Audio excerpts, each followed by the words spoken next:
Last year, Canadian seniors lost more than $9 million in grandparent scams.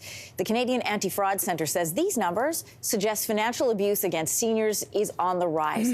Money expert Robin Thompson says this kind of abuse comes much closer to home than scams online or over the phone, and she's here to talk this morning more about it. Good to have you here. Good morning. We've heard these horror stories of the phone scammers getting access to bank accounts of seniors.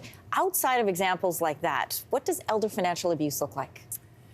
As you mentioned right off the top, this is a serious problem, and it impacts Canadian families across the board. When you're thinking about financial abuse, especially when it comes to seniors, usually what happens is there is an event that takes place. So someone becomes sick, there is a tragedy that happens in the family, there is a break in their ability to be able to take care of themselves. So they now rely on someone within their circle sometimes for dependent, so financially dependent to take care of them.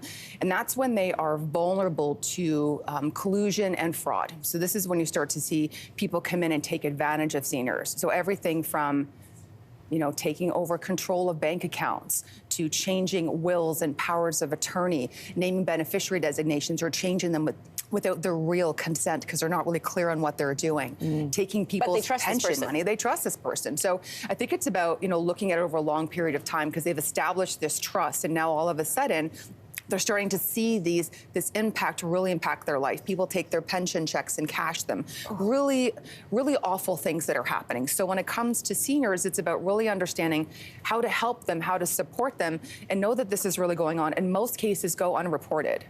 How does this abuse happen? You talked about sort of a close alignment, and what can you do if you suspect that it's happening?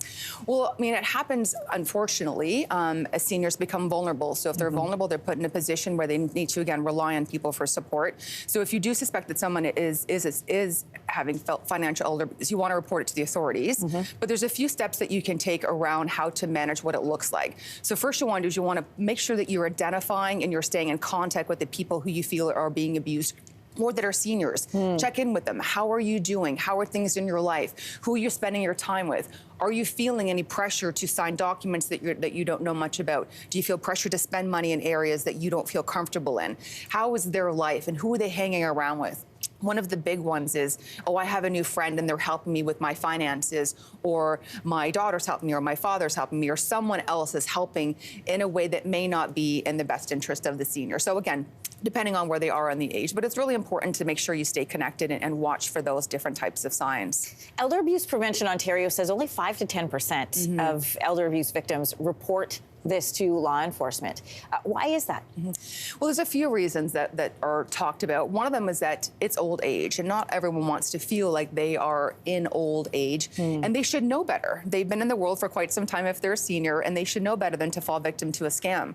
Another one is loss of independence. If someone finds out they've been a victim of financial abuse, maybe that means that somebody else needs to take over their finances, take over their budgeting, is now in control of their finances. And people want to remain as independent for as long as possible. So it really is an independence conversation. And it's about what do you do? How do you report a scam? How do you report being a victim of fraud? If it's a telephone scam or if it is online, where do you go? And really, you go to authorities. You go to make sure that your local authorities, they'll be able to guide you to the different government agencies that you need to talk to in order to get some help. But it's a really serious issue. So you need to make sure that we're staying very aware of what it looks like for people in our lives. And staying in close contact. Close contact is very important. And again, the majority of cases are not being reported. So if you have someone out there that you love and that you care about, wrap your arms around them. And one of the things that you really want to make sure that we talk to people about is their power of attorney.